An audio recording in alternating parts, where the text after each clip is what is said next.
دوستو آج کی اس ویڈیو میں ہم آپ کو راشد منہاس شہید کی زندگی کے بارے میں بتائیں گے۔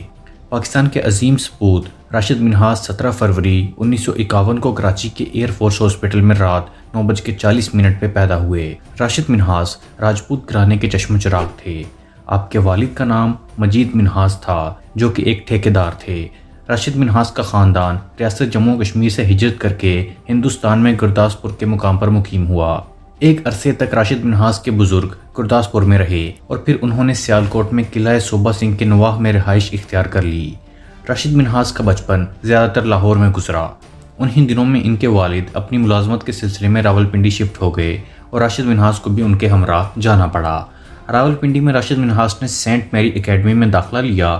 انہوں نے سینئر کیمبرج کا امتحان سینٹ پیٹرک کالج کراچی سے پاس کیا۔ 31 اگست 1968 میں انہوں نے ایئر فورس کے اسکول رسال پور میں داخلہ لیا۔ یہاں سے اپریل 1971 میں فارغ التحصیل ہونے کے بعد آپ کو مزید تربیت کے لیے رسال پور سے مسرور کراچی بھیج دیا گیا، جہاں انہوں نے 15 اگست 1971 تک اپنی تربیت مکمل کی۔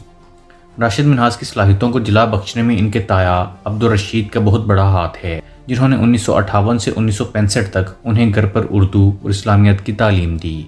بی ایس سی کی ڈگری راشد منہاس نے پشاور یونیورسٹی سے فروری 1971 میں حاصل کی۔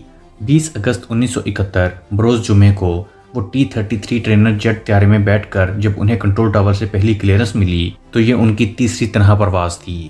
11:27 پر اچانک ان کا انسٹرکٹر گاڑی میں سوار ہو کر رن وے پر آ گیا اور راشد منہاس کے ہمراہ طیارے میں بیٹھ گیا۔ متی الرحمان نامی اس بنگالی آفیسر نے طیارے کا کنٹرول سنبھال لیا اور کراچی میں اپنے 2 ساتھیوں کو پیغام دیتے ہوئے کہا، میں جودھپور جا رہا ہوں، تم میرے اہل و عیال کو ساتھ لے کر فوراً ہندوستان ہائی وے کمیشن چلے آؤ اور وہاں پناہ لے لو۔ یہ سنتے ہی راشد منہاس سمجھ گئے کہ انہیں اور ان کے طیارے کو کڈنیپ کیا جا رہا ہے۔ انہوں نے فوراً میرپور کے کنٹرول ٹاور کو 11:29 پر پیغام دیا کہ مجھے کڈنیپ کیا جا رہا ہے، لہٰذا غدار انسٹرکٹر کے ساتھیوں کو ہندوستانی ہائی کمیشن میں پناہ لینے سے روکو۔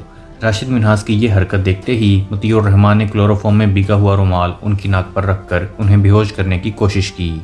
اسی دوران 11:30 پر کنٹرول ٹاور سے انہیں پیغام ملا کہ طیارے کو کڈنیپ ہونے سے بچایا جائے، لیکن اس دوران راشد منہاس بے ہوش ہو چکے تھے اور غدار متی الرحمان 120 ڈگری کے زاویے پر طیارے کو بھارت کی طرف اڑائے چلا جا رہا تھا۔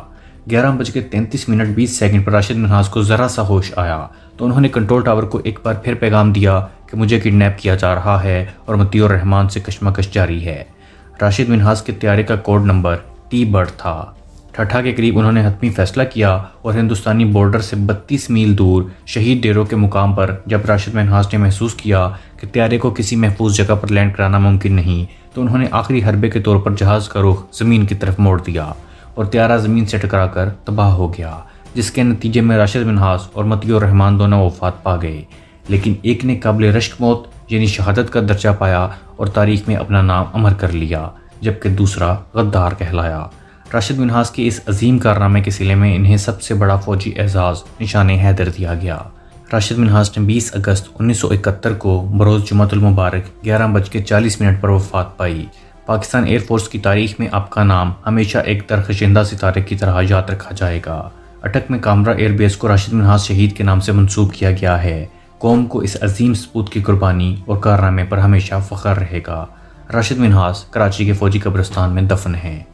دوستو امید کرتا ہوں کہ آپ کو ہماری انفارمیٹیو ویڈیو پسند آئی ہوگی۔ اگر ابھی تک آپ لوگوں نے ہمارے چینل دلچسپ معلومات کو سبسکرائب نہیں کیا ہے تو سبسکرائب ضرور کر لیجئے اور ہماری ویڈیوز کو لائک، کمنٹ اور شیئر بھی ضرور کیجئے۔ اگلی ویڈیو تک کے لیے خدا حافظ۔